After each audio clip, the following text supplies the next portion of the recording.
ജോസേട്ടാ,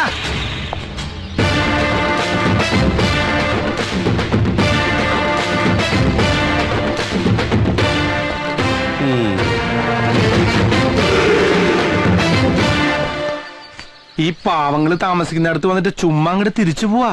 ഒരു കപ്പ് കാപ്പി കുടിച്ചിട്ട് പോവാ ജോസേട്ടാ. നീ അങ്ങനെ എനിക്ക് വേണ്ടി വെള്ളം ചൂടാക്കണ്ട. ജോസേട്ടൻ കാപ്പി കുറേ കുടിച്ചിട്ടുള്ളതാ.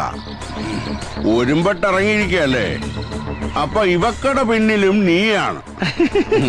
പിന്നിലല്ല ജോസേട്ടാ, ഇപ്പൊ മുന്നിലാ. ഈ ജോസേന്റെ ഒരു കാര്യം ഒന്ന് പതുക്കെ പറ. ഇനി ഇത് ആരെങ്കിലും കേട്ടിട്ടാണ് ഇല്ലാത്ത കോരെന്ന് പറഞ്ഞുണ്ടാക്കാൻ. ഞാൻ നിനക്കിട്ടൊരു പണി തന്നപ്പോ നീ ഒരു 8ന്റെ പണി എനിക്കിട്ടു പണിതു. നമുക്കിട്ട് പണിയാൻ വന്നവരെ സന്തോഷിപ്പിച്ച് വിടണമെന്നാണ് മലാക്ക കോളനിയിൽ നിന്ന് പോരുമ്പോ മൂസാബായി പറഞ്ഞേക്കണേ. അച്ഛന്റെ സ്ഥാനത്ത് നിൽക്കണ മൂസാബായി പറഞ്ഞ എനിക്കത് കേൾക്കാതിരിക്കാൻ പറ്റുമോ ജോസേട്ടാ? മൂസാബായി നിന്റെ ചോരത്തിളപ്പ് എനിക്ക് മനസ്സിലാവും. പക്ഷേ കട്ടിക്കും ടോക്കിനും അത് അറിയണമെന്നില്ല. ഈ ഇളം പ്രായത്തിൽ തന്നെ അങ്ങ് പോണോ? ഇത് കണ്ടോ, ആയുർരേഖ 80-ന് മുകളിലാ. തന്റെയും പുക കണ്ടേ ഞാൻ പോവൂ. ഈ പ്രായത്തില് തനിക്കങ്ങോട്ട് പോകണമെന്നുണ്ടോ? തൽക്കാലം പോവാൻ നോക്ക്.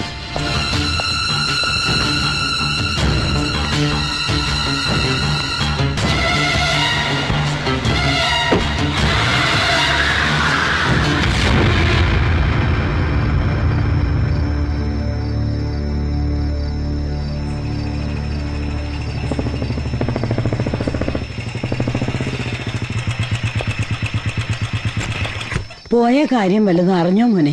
ഈ വീട് കൊടുക്കാമെന്ന ധാരണയിൽ നല്ലൊരു തുക ജോസേട്ടന്റെ കയ്യിൽ നിന്ന് രവിശങ്കർ അഡ്വാൻസ് വാങ്ങിയിട്ടുണ്ട്.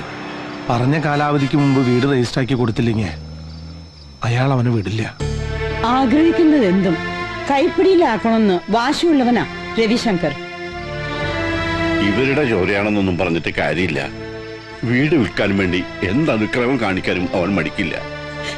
ഈശ്വരന് മാത്രമേ അറിയാവൂ എന്തൊക്കെയാ നടക്കാൻ പോകുന്നത്. ഞങ്ങൾക്ക് ആരാ ഉള്ളത്? അങ്ങനെയൊന്നും ചിന്തിക്കണ്ട. മനസ്സ് തുറന്ന് എന്തെങ്കിലും പറയണമെന്ന് തോന്നുമ്പോ എന്നോട് പറയാലോ. ഒരു മകനെ പോലെ കരുതിയാ മതി.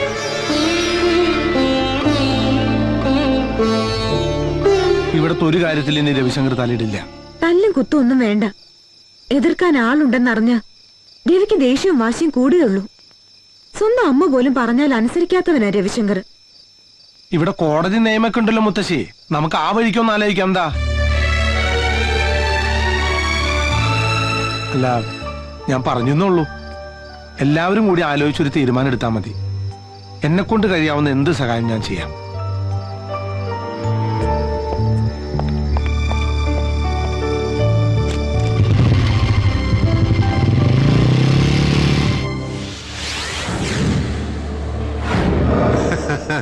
ഞാൻ എത്തിയിരിക്കും.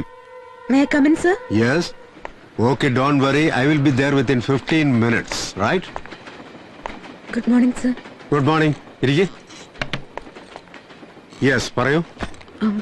Sir, 20 വർഷത്തിലേറെയായി എന്റെ അമ്മയ്ക്ക് അവകാശപ്പെട്ട വീട്ടിലാ ഞങ്ങൾ താമസിക്കുന്നത്. ഇപ്പൊ ആ വീട് ഒരു റിലേറ്റീവ് ഞങ്ങളുടെ സമ്മതമില്ലാതെ മറ്റാർക്കോ വെക്കാൻ ശ്രമിക്കുന്നു. ഇതിന്റെ പേരില് 2 വട്ടം ഗുണ്ടാ ഭീഷണി വരെ ഉണ്ടായി. റിലേറ്റീവ് എന്ന് വെച്ചാ?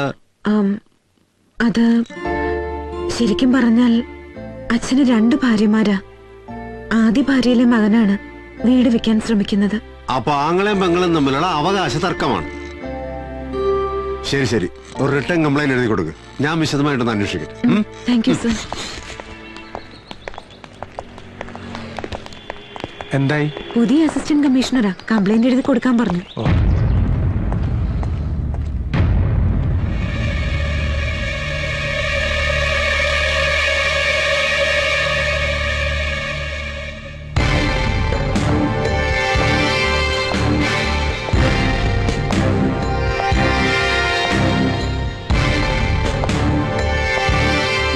നിനക്കിവിടെ എന്താ കാര്യം? സർ, എന്റെ കൂടെ വന്നതാണ്. ഇവന്റെ ഒക്കെ പ്രൊട്ടക്ഷൻ പോരാഞ്ഞിട്ടാണോ മാഡം ഇങ്ങോട്ട് എഴുന്നള്ളിയത്? സർ, ഇയാളുടെ ബാക്ക്ഗ്രൗണ്ട് അറിയോ? എന്റെ ബാക്ക്ഗ്രൗണ്ട് പഠിക്കാനല്ല, ഇവരുടെ ബാക്ക്ഗ്രൗണ്ട് പറയാനാ വന്നത്. നിയമത്തിന്റെ വഴിക്ക് സാറ് പോവാൻ തയ്യാറല്ലെങ്കിൽ ഇവരുടെ കുടുംബത്തിനുള്ള പ്രൊട്ടക്ഷൻ ഞാൻ കൊടുക്കും. വേണ്ട, ഇത് സ്ഥലം വേറെയാ. നീ മലാക്ക കോളനിയുടെ ബലത്തിൽ കളിച്ച കളി ഇവിടെ എടുത്താ നിന്നെ ഞാൻ കളി പഠിപ്പിക്കും. ആദ്യം നല്ലൊരു പച്ചിരുമ്പ് കൊണ്ട് നട്ടല് പണിതിട്ട് വാ, അപ്പ കളിക്കാൻ നമുക്കൊരു പുലിക്കളി. കൊല്ല്. ഇപ്പൊ പിടിച്ചകത്തിട്ട് നിന്റെ പ്രാണനെ ഊറ്റിയെടുത്താ പോലും ഒരു പുല്ലിനും ഈ രാമനാഥനോട് ചോദിക്കില്ലടാ. അടങ്ങി ഒതുങ്ങി ജീവിച്ച നിനക്ക് കൊള്ളാം. മലാക്ക കോളനി വന്ന് ആ പഴയ CI രാമനാഥനല്ല, ഈ സിറ്റി ഭരിക്കുന്ന അസിസ്റ്റന്റ് കമ്മീഷണർ രാമനാഥനാ പറയുന്നത്. കരുതിയിരുന്നു നീ.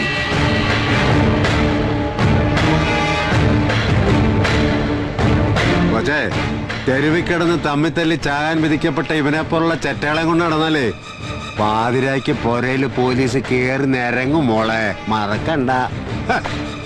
ആ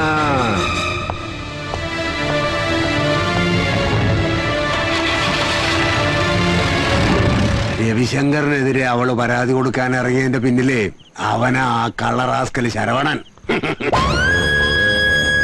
പഠിച്ചു കിടക്കേണ്ട പ്രായത്തില് വിശന്നു പൊരിഞ്ഞ വയറിൽ മുണ്ട് മുറുക്കി കെട്ടി കൊച്ചിയിലേക്ക് നാട് വിട്ടു വരുമ്പോ മനസ്സിൽ അന്നേ തീരുമാനിച്ചു വിശപ്പിന് മുന്നിലെന്നല്ല എവിടെയും തല ഒഴിക്കില്ലെന്ന്. അന്ന് മുതൽ സ്വന്തം അപ്പന്റെ മുന്നിൽ പോലും നെഞ്ചു വിരിച്ചു നിന്നിട്ടുള്ളൂ ജോസേട്ടൻ. ആ എനിക്കിട്ട അവൻ പണിയുന്നത്. ജോസേട്ടാ, ആവേശം കൊണ്ടുള്ള എടുത്തുചാട്ടം ബുദ്ധിയല്ല. മല്ലിക പരാതി തരാൻ വന്നപ്പോ നമ്മുടെ സ്വാധീനം വെച്ച് കേസ് രജിസ്റ്റർ ചെയ്യാതെ വിട്ടത് അത്ര നിസ്സാരമായി കാണണ്ട. അവരെങ്ങാനും വല്ല പീഡനെന്നും പറഞ്ഞ് വനിതാ സെല്ലി പോയാ സംഗതി ആകെ കുളമാകും. മാർഗമല്ല, ലക്ഷ്യമാണ് പ്രധാനം. ശത്രുവിനെ മിത്രമാക്കിയില്ലെങ്കിൽ കാര്യങ്ങൾ നമ്മുടെ കൈവിട്ടു പോകും. എന്നുവെച്ചാ എങ്ങനെയെങ്കിലും ശരവണനെ നമ്മുടെ കൂടെ നിർത്തണം. വക്കീൽ പറഞ്ഞാ ശരി, പക്ഷെ അവനെ കൂടെ കൂട്ടുക എന്നുള്ളത് എളുപ്പമല്ല.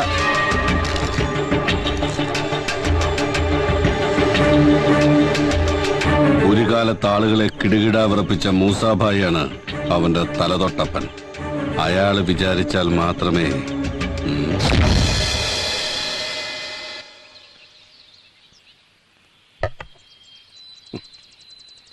ജോസിന് അറിയാലോ നമ്മുടെ അവസ്ഥ.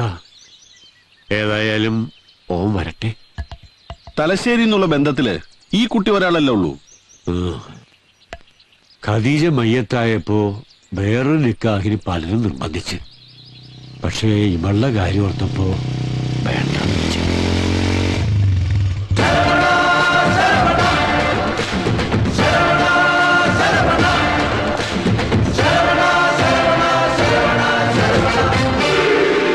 ജോസിനെ നമ്മൾ പരിചയപ്പെടുത്തണ്ടല്ല.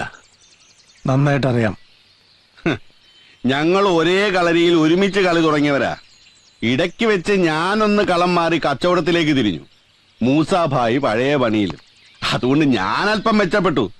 ഇല്ലെങ്കിൽ മൂസാഭായിയെ പോലെ ഞാനും ഇങ്ങനെയൊക്കെ തന്നെ ആയി പോയേനെ. കർത്താവിന്റെ ഓരോ കളിയേ. നിനക്ക് ചെറുപ്പമാണ്, ബുദ്ധിയും ധൈര്യവും ആരോഗ്യവും ധാരാളമുണ്ട്. നീ ഒന്നും മനസ്സ് വച്ചാൽ എന്നെക്കാൾ ഉയർത്തി നിനക്കെത്താം. മൂസാഭായിയോട് കാര്യങ്ങളൊക്കെ ഞാൻ പറഞ്ഞിട്ടുണ്ട്. ഭായിക്ക് സമ്മതമാണ്. മനസ്സിലായില്ല. കാര്യം അങ്ങ് തുറന്നു പറയാം. ഗോകുലം വീടിന്റെ കാര്യത്തിൽ ഇനി നീ ഇടങ്കോലിടരുത്. പകരം ലാഭത്തിന്റെ ഒരു വിഹിതം നിനക്കും തരാം. തന്നേക്കാൾ കരുത്തിനാണ് എതിരാളി എന്ന് കാണുമ്പോ കോംപ്രമൈസിന് ഒരുങ്ങുന്ന സാധാ കൊട്ടേഷൻ ടീമുള്ള ലിസ്റ്റിൽ എന്നെ പെടുത്തരുത്. ആദ്യം ഗോകുലം വീടിന്റെ ഡീലിങ്സ് നിന്ന് മാറ്, എന്നിട്ടാവും നമുക്ക് ബാക്കി കാര്യം സംസാരം. എന്റെ മൂസാഭായി, നിങ്ങളുടെ മകളുടെ നിക്കാഹിനും ഇനിയുള്ള കാലം സൂചി ജീവിക്കാനുള്ള ചിക്കിലിയാ ഞാൻ തരാമെന്ന് പറഞ്ഞത്. എന്നാ പിന്നെ ജോസേട്ടന് പോവാം.